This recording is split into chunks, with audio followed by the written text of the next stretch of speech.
Hello and welcome to this episode of the Anna Asks podcast. I am your host, author and doula Anna Cusack, and today I am speaking with ZELMA TOLLEY.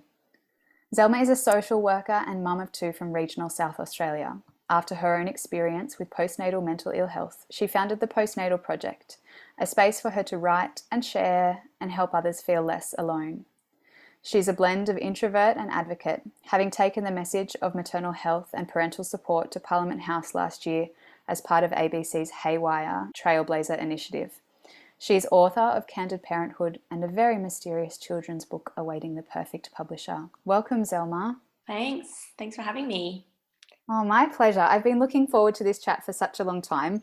Before we get into our conversation though, I would love to acknowledge the traditional custodians of the land on which I live and work and where I am recording this episode, the Awabakal people, and pay my respects to elders past, present and emerging. And ZELMA, where are you situated too? I'm on Bangala country. And we extend our respect to all Aboriginal people listening as well, and First Nations people. So ZELMA, my understanding is you founded the Postnatal Project at a time when you were in need of great help, but that space is also in service of other people that need help too. I feel like a lot of people who follow you perhaps already know me, but I'm ZELMA. I live in regional South Australia, and that is something that I mention quite consciously because it is a place where it can be quite difficult to seek support for anything, not just mental health support, but also physical support and any kind of medical support, really. Like a specialist is like 700 kilometers away.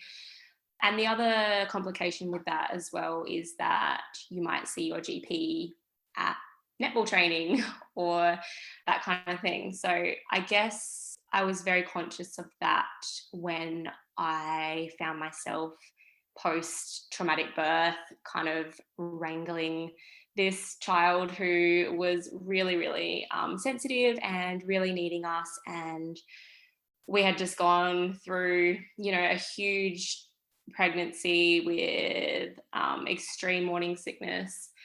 And then this is something that you'll know a lot about, but also just like grappling with the medical system and trying to birth in a way that didn't feel like there was space for. So yeah, I was still kind of figuring all that out with your first baby. You're kind of told it's all fine and dandy, and then you realize later that actually you deserved more. I was internalizing that a lot. I was struggling emotionally and realized quite quickly, and had discussed before birth to my husband with a history of trauma, that postnatal depression was something that could happen. And we kind of were like, oh yeah, because we know about it, it's not going to hit us as hard. And we were a bit wrong.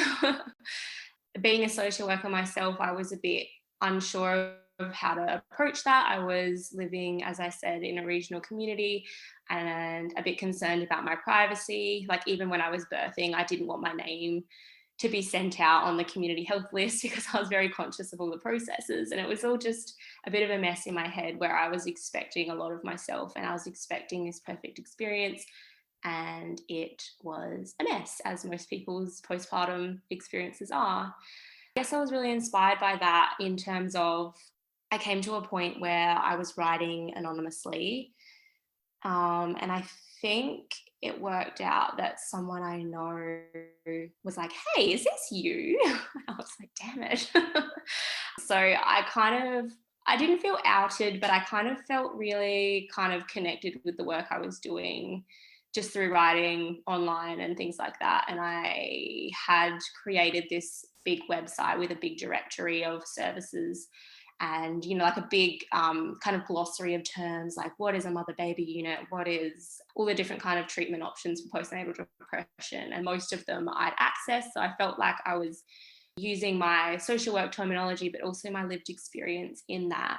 And although I didn't feel comfortable putting my name to it yet, it came to a point where I did. And so once I did that, the response was overwhelming. Like I had my grandma ring me, and she's a social worker as well.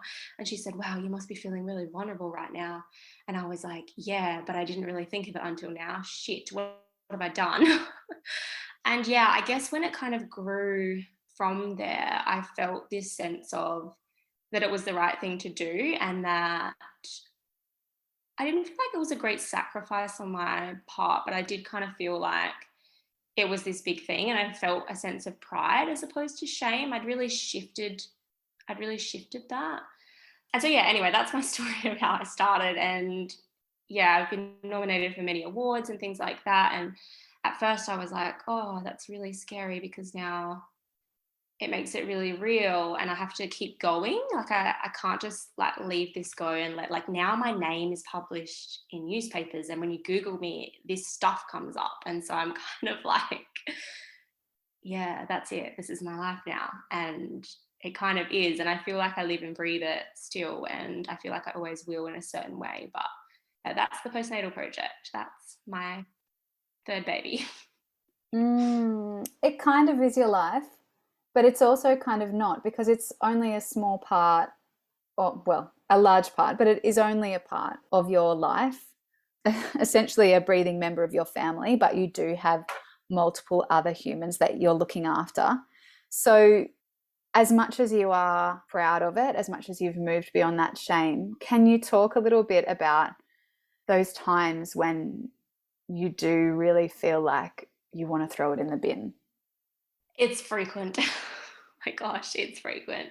I think because that has happened so many times, I think you're right. It has come to a point where I need to separate myself. And I've said no to about 50 things that would have made it better, bigger, you know, like funding opportunities, big media opportunities, like collaborations that would have taken it to the next level. But I got to a point where I was feeling so connected to it that it was hard to say no, because I felt like I was saying no to myself, but really saying no was actually saying yes to myself, if that makes sense. And I felt, yeah, so times where I feel like I want to put it in the bin are when I'm like trying to cook tea and I've got something in my head that I feel like people would really resonate with and I want to put it on the internet, and then I'm like, my kid is really needing me and I want to give her that focus, and then you get so much in your inbox and that just gets into your brain a little bit, and I'm not heaps comfortable with confrontation. And so sometimes I'll write about things like sleep is a big one. I had quite an intense breastfeeding journey, which ended up being something that I felt was successful in the end, but I had every ailment under the sun about 10 times. And so there's a sense of pride there as well. But when you talk about that, sometimes it can trigger other people's tough times, and people don't always speak with kindness about that to you. And so, yeah, those are times where I feel like I need a team. And then I feel like I need to work more on my project so that it can sustain itself financially so that I can have a team. But that means working harder. And so I'm constantly in this push-pull of, do I give up and take an extra day at work because I'd make way more money that way? Or do I give it more? Do I fuel it? Do I do the hard things that I've said no to? And do I toughen up? And you know what? I don't think I'm willing to toughen up, because I think the softness is what makes the Postnatal Project what it is. Yeah, I would agree with that. Just all of your words just drip with compassion and empathy. And I think if you were trying to push through something, then that's reflected as well. And I don't know if that then gets reflected in engagement that you get with some of those posts as well, when you've done something because you have to do it. You feel that you have to do it. But I don't know, sometimes I hammer stuff out and that's the stuff that goes crazy. And I'm like, that was rubbish. Why don't you read some of my good things? Oh, yeah, you can never pick it, unfortunately. When you were speaking there, I definitely resonate with that feeling of having people in your inbox about some very sensitive topics and they're coming to you first. Almost you are the directory, you are the white pages, and helping them navigate where they need to go to get the help that they need. You discussed personal boundaries between yourself and your business, saying no to things so that you could say yes to yourself and to your family. But also for you who has remained in their social work profession rather than stepping away from it to work solely in motherhood support, there are professional boundaries for you too, aren't there? Like there's only so much you can do and say to essentially not jeopardize your registration. I kind of feel like my values are quite strongly aligned with that of my registering body. But I do find that living in a regional area, like I was at a meeting the other day and it was like, round table, go around, introduce your role, what you do. And at the end of my introduction, someone said to me, Zelma, I recognize that name. Are you the Postnatal Project? Do you run an Instagram account? I follow you. I try to keep them really separate because I share a lot of myself and I don't at work, if that makes sense. Like I am careful at work with, and I use self-disclosure very consciously, as most social workers do. It's a great way to build rapport. But yeah, I don't share in the same way, even though I'm in a similar industry in my paid role. And yeah, it is interesting that it's easy to have those boundaries at work and not so easy in the voluntary or, side hustle or online space. I don't find it, it's not quite the same as that. Yeah, and I feel that sometimes people get a bit not caught up, but there's this real push amongst motherhood spaces to have the beautiful pictures of happy children or reels of you dancing with your children and things like that are not always what everyone feels comfortable sharing. Identifiable things, as well as, you describe in beautiful poetic detail the struggles, just like you described before, of cooking dinner or of trying to get everyone to where they need to be on time for you to be at work, to then walk in and be the calm presence that is a social worker that's helping people who are in their time of really great emotional and physical need. To strike any happy medium there can be a challenge. Oh, totally. I've cried at my desk more times in the last month. I've walked in, my boss has said, how'd drop off go? And I've just burst into tears in front of her, and she's so lovely.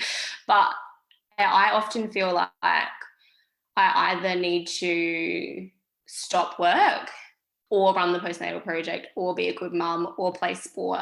It's so hard to do everything. What we were saying before too about like those boundaries, I felt like when I went back to work, I shifted somewhat of what I wrote online because I'm very conscious of how public it is. I was conscious of who would see it. Like I didn't want to have shared connections. Like I didn't want to have people who come to my clinic reading my stuff, which they would, and then I don't really want colleagues reading it, which they do, and some of them think it's amazing, and it's a lot. And so it's hard to know how okay it is to be just you and who you are, and how okay you are with pushing the boundary between feeling like lived experience is the most amazing and important part of being a social worker. Like I find being a mother and having these challenges is the biggest strength in my practice, because although I don't talk about it, I really draw on either the services that we've had to access as a family or, like just things that I've found, books that I've read. I have the amazing ability to come up with just a picture book that children can take home and read with their family to help them with their situation. It's just, because that's something that I've done with my own kids. But I definitely noticed changing and shifting the topics that I discussed when I went back to work. And that was kind of triggering because it makes you kind of think, what kind of a job was I doing before?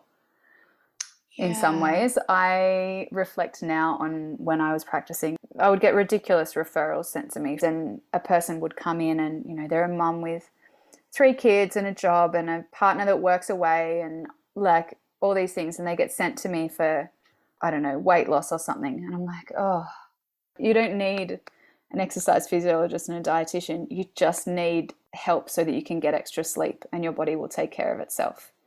Mm. Yeah, that's really tricky. I actually think that we have similar experiences in this as well, but I feel like in this industry that we're in now, there's kind of this pressure to offer certain things and be interested in certain things. And if you're not, it's almost like you're a bit of a trader. I was just reminded. Yeah, there's some examples. I remember posting to my stories like that I picked up a hot chook from Woolies, and we were having, they were having like avocado and crackers, hummus, carrot, and yeah, like this hot chook. But of course, it's not gluten free. It's store bought. It's, you know, and I often have people who are like, oh, that's interesting. Like they just have this expectation that because I believe in like biologically normal infant sleep and I value breastfeeding, that you're going to be fully organic or natural. Dot yeah, every T, other way around. Dot every I, cross every yeah, T. a million tabs open with, you know, all these sort of recipes. And I don't know. I just kind of feel like it's interesting. People get this idea of who you are. What I have noticed is that I will see a need and I'll create like a one-off workshop or something like that. I did one recently that was about navigating pregnancy and restrictions on your birth during the pandemic and sort of how to optimize your support and things like that. I have this great idea and I'll start doing it, and then by the time the week or 2 weeks has passed until I'm getting to that point, it feels like such a drain not to be doing the workshop, but just to still be talking about it because it feels silly. We can feel like if I don't do this, no one will. But there are actually probably many more voices now joining this chorus than when you first started the Postnatal Project. Do you feel in some ways that reduces the pressure or burden on you, or more so that it's actually heightening both your connections and your workload in some way because they're looking to you for advice and guidance? Yeah, look, I've had a lot of scenarios where people have come to me for advice and I've given it very freely and I felt quite generously. And then I've been kind of blocked at their websites, like the same as mine, like word for word nearly. And I've also had, yeah, instances though where I feel like, oh gosh, she's talking about that. I don't have to like go there. Like she's doing that bit. I'm going to focus on where I feel like I'm at then. But at the same time, I feel really grateful there's so many voices with the same kind of messaging, because it did feel like a big burden when I started. I almost felt like I was quite alternative, even though I feel like I'm quite conservative. But because of some of the things I was chatting about, particularly just with sleep, like the things that we did out of absolute necessity are things that are just becoming quite the norm now, which I think is great. But yeah, at the same time, I don't know, this might not be relevant, but I'm just grappling at the moment with the amount of times my work's reposted without credit or with credit, but not really. And then like other big accounts getting not praise, but just kind of recognized for the work that, you know, took me 3 hours to do.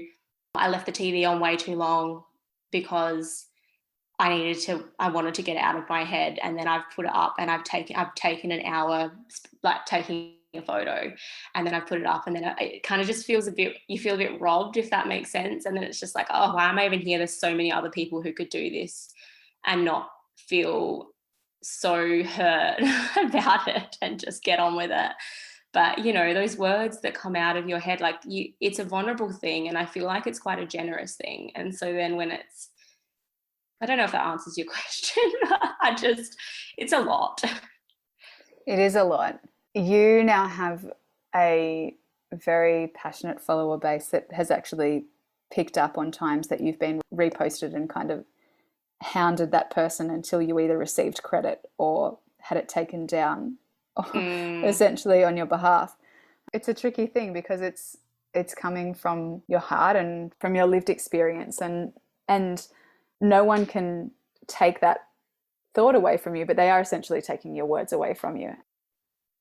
Yeah, it's not just my words, I guess, it's my voice. And it's disempowering. yeah, I feel that. And then I also feel this sense of like, oh my God, it's just the norm online, like being so like silly and just losing sleep over something that in the real world does not matter.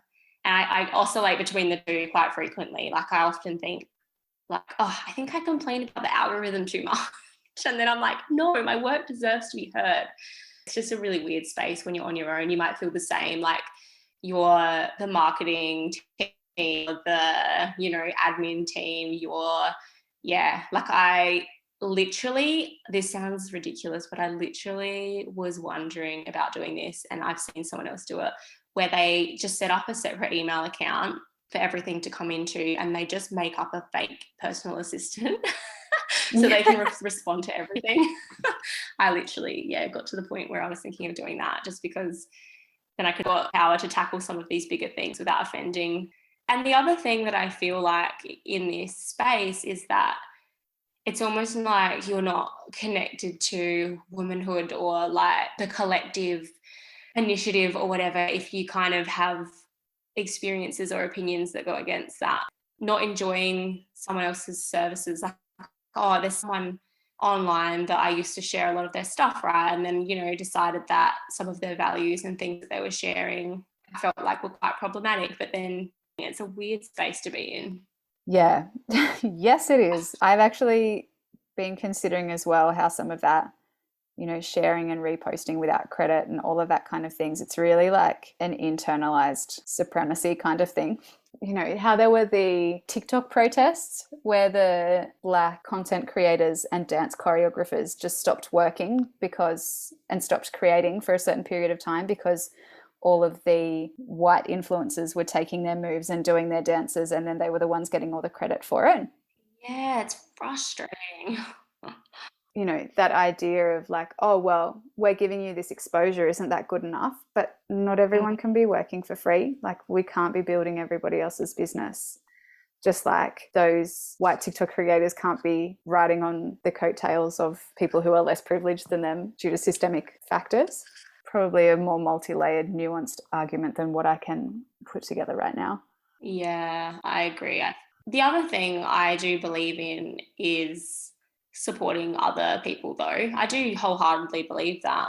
And that's why I organised to set up a directory. Yeah, it was really good. Like I really enjoyed that process when I first set it up. And then I've decided not to do it next year, only because it's just another thing I don't really have time for, unfortunately. But I do believe in lifting other people in this space up as much as I can, because I find it a bit cliquey, if I'm honest. Like I honestly do. And I don't feel like I'm part of any of that. Like I often feel like, oh, I wish they'd message me or like include me in their little like giveaways or whatever. But, like at the same time, it's just, like I keep saying, it's a lot. And when you're just one person, it is a lot for one little brain with two little brains to nurture.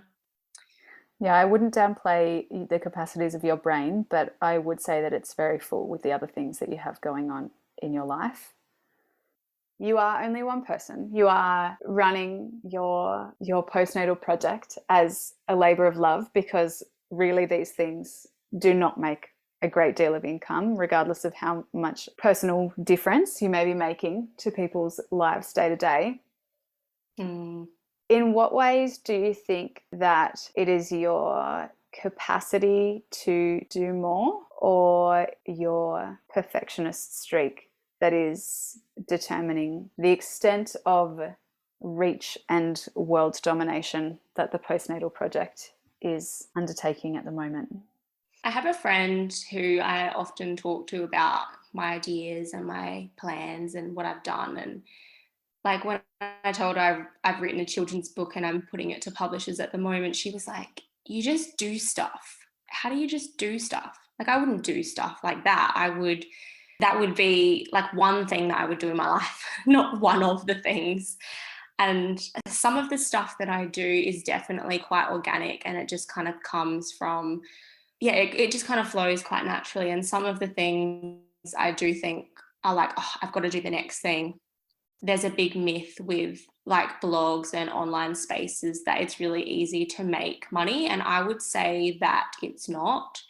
I don't know if you agree, but I find that it's hardly ever passive. The passive income that I make is not really passive. I have to let people know that these things are available. And even if I believe in them, I find it really icky to put them out there in exchange, because I find that really tricky, and it's something that I'm working on. I guess I'm the kind of person who wants to give and give and give, but then burns out because there's not the exchange there. Like just recently, say I've decided to apply for some funding to do a specific project, which I won't bust because I don't even know what it looks like yet. But I feel really energetic about that, because I'm like, wow, this body is going to pay me this amount of money to do this work, and then I will do that. Whereas when you feel like you've got to come up with a webinar or an online course or another ebook, or like, those things are huge. Like they take a massive amount of time and energy and mental load and money, like, yeah, I feel like there's this perpetuation of like, you've got to charge $5,000 for something that someone else charges like $180 in a clinic because you're online. I've had instances where I've got in touch with someone for either myself or for like a follower or a client, and it's been like, I can't remember how much it was, but it was just inaccessible for this person. And then it was kind of like the vibe was, oh, well, she must not be willing to put in the work if she's not willing to pay for it. And it's like, actually, she just needs support. I feel like there's that kind of vibe that goes on sometimes. There's this bit of a mesh between motherhood support and the like wellness life coaching kind of hierarchy. Totally. Yeah. That unless you're coming to it from a clinic or a sociology sort of background or something where you're really grounded in knowing the systemic barriers to accessing things, it can be really easy to instead go into that other mindset of like, if you're not, you just must not be open to receiving money, and therefore you're not in, you have to invest in yourself to open the channel or whatever. And it's like, no, it just doesn't work like that. And I've actually had instances where I have charged for things and I've gone, oh, do you know what? That didn't even cover my costs, and it still felt like a lot, and I didn't even charge for my time, like, so there's that as well. Like, I do believe in honoring your time and your experience as well. Like, you're not just paying for that hour, you're paying for everything that lived up to that hour as well. Like, I do believe that. But I do believe in being accessible, and I feel really uncomfortable with just some of the expectations. And like, I spoke to my friend about this, and she was just like, oh my God. And she's like the most qualified person I know. She's like, I would never charge that ever, like ever, ever, ever. And there's no need to charge that. And then I know, like, I've written about this in my membership, actually. I do have weird money stuff. Like, we grew up with not a lot. And, like, I just have these memories of paying for fuel with silver coins from the glove box and stuff, and like trying to use expired coupons for Hungry Jacks, like just stuff like that. They're my memories as a kid. And so I think I do have this understanding of what it can be like for some families. Like, I couldn't imagine if you're a mom and you're needing support, and those are the kinds of things you're needing to do to get by, and then all of a sudden there's nowhere to go. So I'm really conscious of that in my work, and that's why lately I haven't, like, when you were talking about, is it the perfectionist, or is it rounding back now, or is it, what you want to do for the postnatal project? It's sometimes I have ideas and I would need to charge something I don't know I feel comfortable with doing to make it viable, and so I can't do it. And so I find it goes both ways. It's not just for the consumer, it's actually for the person delivering that as well. It's this interesting thing. I remember one of my doula teachers saying, it's not feminism if women don't get paid. And I understand that the care work economy. I read something this week that was saying if women's unpaid labor work, I don't know if this was worldwide or just in the US, but the annual value of that would be $43 trillion, which was however many million times more annual revenue than Apple. And yes, we need to get paid for our work. Also, there are people who can't pay for it, and unless there is structural change to make that support accessible, it is really hard when you are needing to both honor that person's need and your need to be okay as well.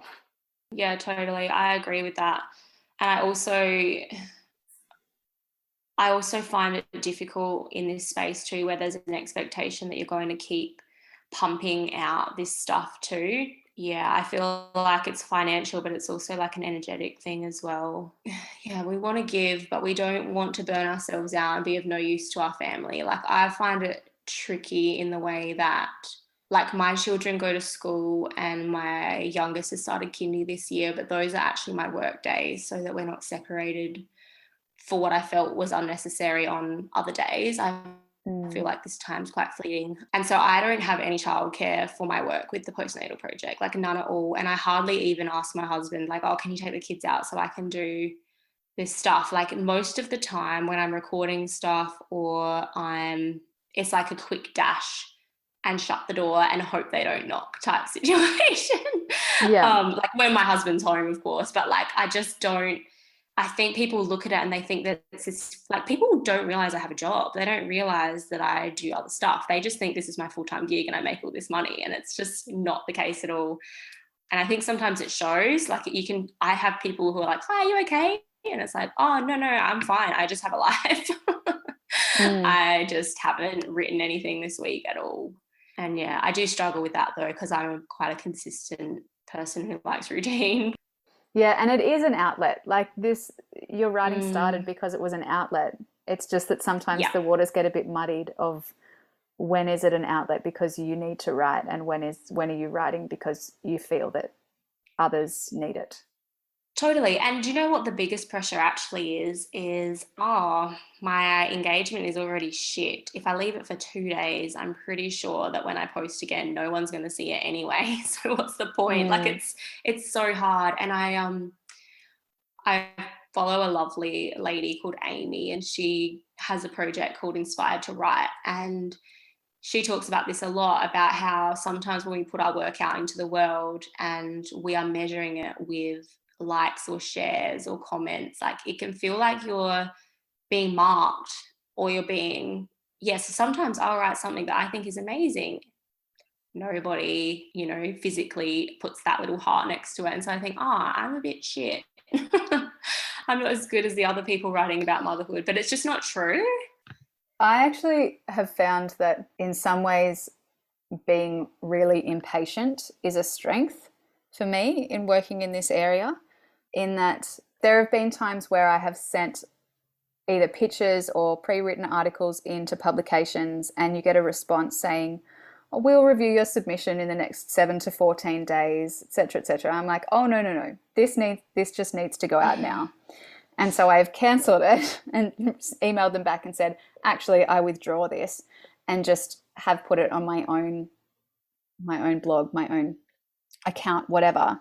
I think that has been helpful, perhaps not only engagement, but also, as you were talking about before, really being clear on ethics of where I put my words, in that I've had articles posted before or published before, and I'm reading them, and then halfway down there's advertisements for things that, like, I would never ever support.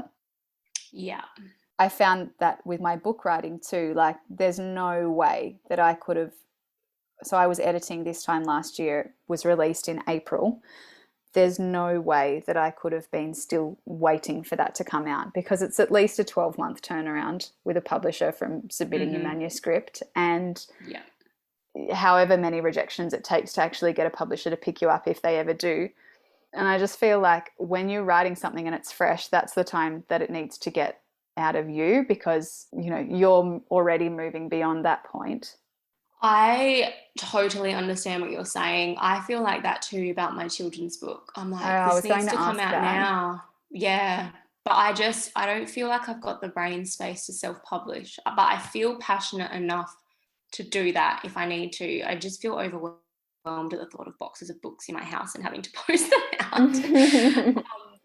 Yeah, I actually, with my ebook, I have revised that a number of times, and I feel forever grateful that my ebook was never going to be, it wasn't written as nicely as yours in the way that it's got like chapters and things. Like mine's a bit more short and sweet kind of topics in the one, and I feel it's a bit more of like an informative, like it should be an ebook.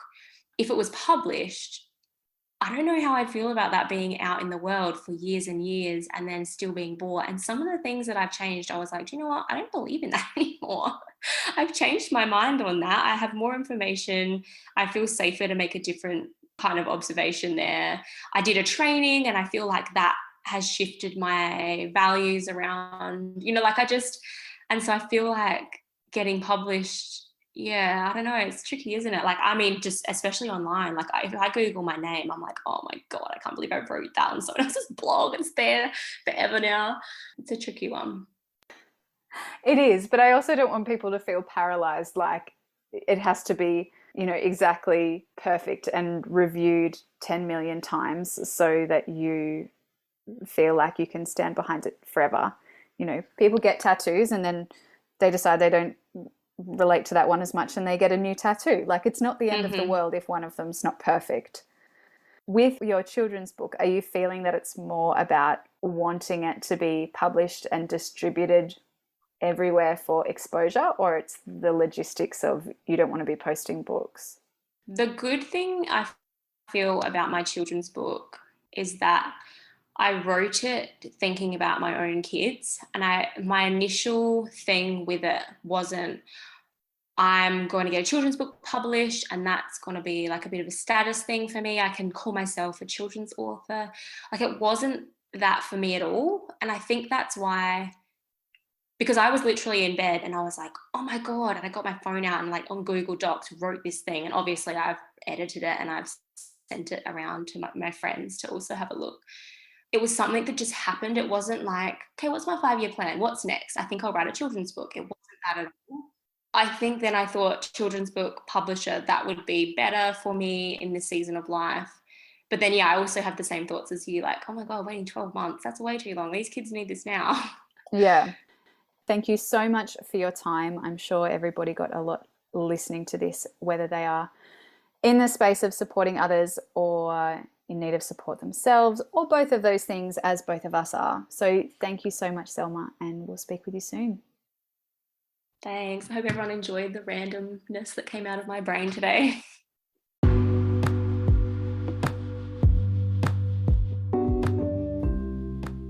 Thank you so much for listening to this podcast. I hope you loved it as much as I loved recording and editing it for you.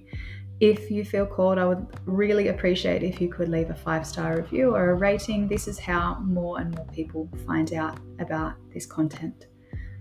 If you would like to become a supporter of the podcast, head to www.annacusack.com.au/podcast and take a look around the site for my free offerings and for my book as well. Any links to resources from today are in the show notes, and feel free to continue the conversation with me on social media at any time. @AnnaCusack Postpartum is where you'll find me. Bye.